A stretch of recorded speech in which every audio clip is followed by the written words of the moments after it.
And we're back for Wildstorm Wednesday, aka Patters. Welcome to Jim Lee's office. This is where, well, every time Jim Lee tries to turn a channel on that TV, it's still us. But Jim Lee's busy. He's running DC comic books at this time. But before that, we go back to the 90s when he was Lord and Savior, King of Image Comics, Wildstorm Productions, later to be sold to DC, by the way. But this is where Jim Lee uses X-Men money. He made all this money from X-Men, all this money from Marvel Comics, and he puts it all into Wildstorm Productions to the point of essentially having to sell to DC. He tried to take over Marvel comic books, got real close at the time. But on Wildstorm Wednesdays, we get into the books that he was touching as publisher. So, a lot of the quality and all these other things, the rise of some of the talents, the innovative computer coloring, all of it. Yeah, we give Jim Lee the credit, but then we take it all away because he is accountable for a lot of bad decisions. Today's comics, let me just grab them. Today's comics is. This is tough. Jim Lee is really on... he's on the fish hook for these. Team Wildcats, Team 1 Wildcats, and Team 1 Stormwatch. They got two, like, weird interconnected covers. We have two teams, two scenarios, and they kind of, like, merge. They merge. So... we have like one team which is a Wildcats end, and we have the other team which is a Stormwatch end, and they merge. They kind of get into a conflict and they fight the bad guy ish, and then everything goes dark. When I first did Team 1 Wildcats, I couldn't believe this is how we were ending a 2-issue event. I say event because there's a level of intelligence to these two books. There's a cool way that they're backlogging, they're retroing the Wildstorm universe along the way, making it more procedural, making it more militaristic, making it very unique when compared to everything else in the comic book landscape. This is a part of a big bet that outside of this had success. The Lynch miniseries, good stuff. Gen 12, not Gen 13, but Gen 12, good stuff. Again, we're going backwards. We're going into the prehistory of the Wildstorm universe, and everything with Team 7, successful. This is, we can argue that this is the foundation and the genesis of the Wildstorm universe within the history and within the lore.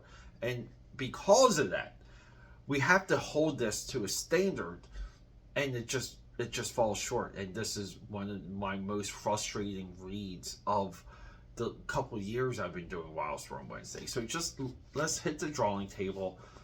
We gotta talk about this, and I hate setting up that I'm going to be disappointed with something, but that's where we are with this. So, Team 1 Stormwatch. Is it Stormwatch? Yes, because we already did. Team 1 Stormwatch, and we're going to also discuss Team 1 Wildcats. Let's go. AKAPAD, I just got to get this over with. Here's a look at some odd interconnecting covers. First one is Jim Lee. I call this the yellow one. I don't know about interesting characters. I think this guy's name is Regent. He's kind of cool. We have the premier Mr. Majestic in the Wildstorm universe. Even like further date backing Mr. Majestic. He's the only registered like superhuman within this group. Everyone here is either a little bit psychic or a little bit telekinetic. Like, for example, like Tank over here, Think Tank. He's wired into the machine. But we have like a lot of early Wildstorm ideas. I firmly believe if this was like retold, you could retell everything that I'm about to show you in a cohesive way and have a serious ground zero point of the Wildstorm universe. But the story is very choppy. And here's issue 2. See, the blue cover. With a weird border, by the way, AKAPADers. Something was lost in the sauce. Issue 2 of Wildcats, right here. Issue 2 of Wildcats. It ends with this. And then the lights go out. It's 10:46. That's how this ends. So you're thinking when we read Stormwatch, right? Like we're going to get into what happens. And as you're reading issue 2, but they both have essentially the same exact last page, except for the Stormwatch side doesn't say it's 10:46. Issue 2 somewhat marches, and as the team is getting mixed up with Hellspawn and a couple Demon Knights, and this one like local gangster guy that is like, he's almost like a Mr. Purple from Daredevil, or a Purple Man from Daredevil. As this battle marches on, we think we're going to get to the lights going out and we're going to see what happens after, but it doesn't, because right here we're kind of like head to head and boom.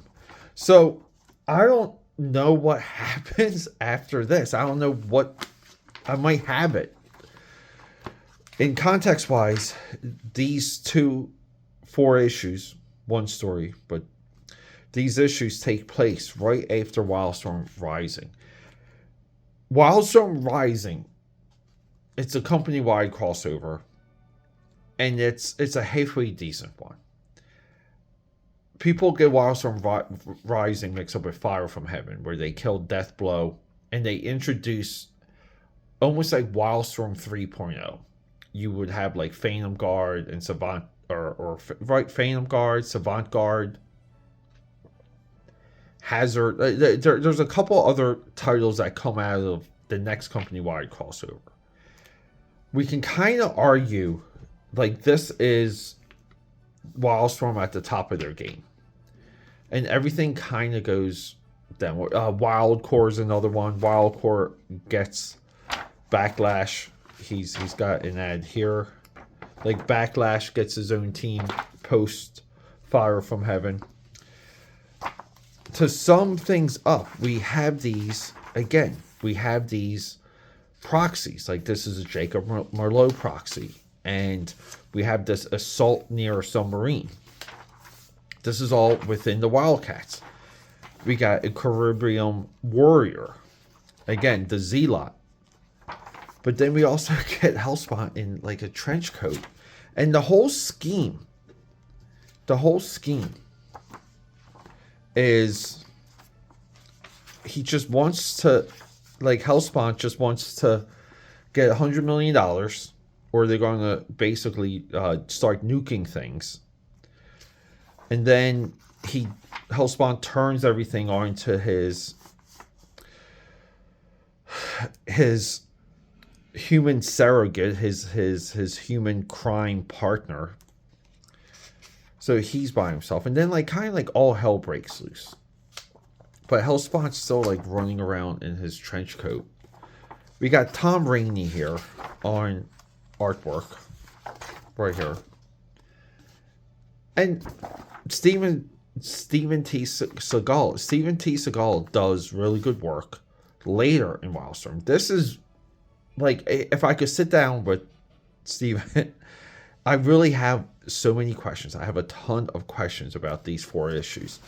What were your directives? What was the objective?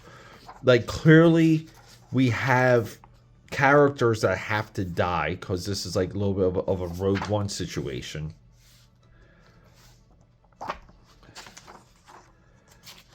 And we get Demon Knights here. Like, so the Demon Knights attack Icarus 5. And they kind of have like a good, like, the openings are good. when we get towards a resolution, both issue ones are serviceable. But we get this like photographer guy. He's like super American, First Amendment, and he photographs a Demon Knight right there, snaps the shot. You see the click. Then Demon Knight falls into the booster rockets or falls into the booster fire of the satellite rocket that blasts off. And then essentially it's like, hey, you guys didn't see anything. They discredited the guy in the news. And then we get through this like assembly of the team. And both issue ones, they assemble the teams in like a really good way. I mean, thank God Tom Rainey draws like a really nice looking Hellspawn here without the trench coat. And they gather the team. See, we got Think Tank here. This dude's interesting. He's got like demons, but again, like he's the battalion proxy. And I like the idea that they're kind of like echoing a lot of the themes and characters that we see later in Wildcats, later that we see in Stormwatch. The structure of the two teams are somewhat echoed, meaning this is like, it's not military. Wildcats is a separate organization, basically run by a rich guy. That's Jacob Merlot. Stormwatch has the government arm. But there's very little for me. I mean, I really do like this guy, Regiment. Regiment's a great character. But everything else is basically a frustrating wash. Even Mr. Majestic is wasted. And I'm long-standing that Mr. Majestic should not be in the Wildstorm universe. We got King here. Again, the battalion proxy. He has like a mental breakdown during the skirmish. But people start dying. The Demon Knights start transforming. You know, we have like different levels of soldiers interacting with basically the criminal underworld that's trying to like blackmail America. Hellspawn's like scheme is very Cobra Commander.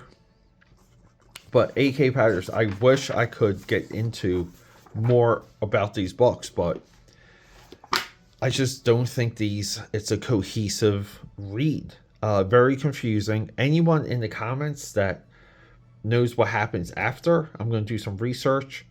Please let me know. I'm just noticing something here. I mean, I hate this border, by the way. It's so confusing. This is supposed to be like airbrush, but I guess this is like a nuclear explosion. It's like a mushroom cloud plume. I don't know, AKAPAD, but anyone out there that can help guide me into what comes next, I'm going to research. I'm going to try and dig it up as best I can. And I do apologize for this year's first Wildstorm Wednesday. I got nothing but disappointment. We're going to cycle back to Wildcats. We're going to do the Travis Charest Wildcats next, just as a little bit of a preview. But AKAPAD, I apologize.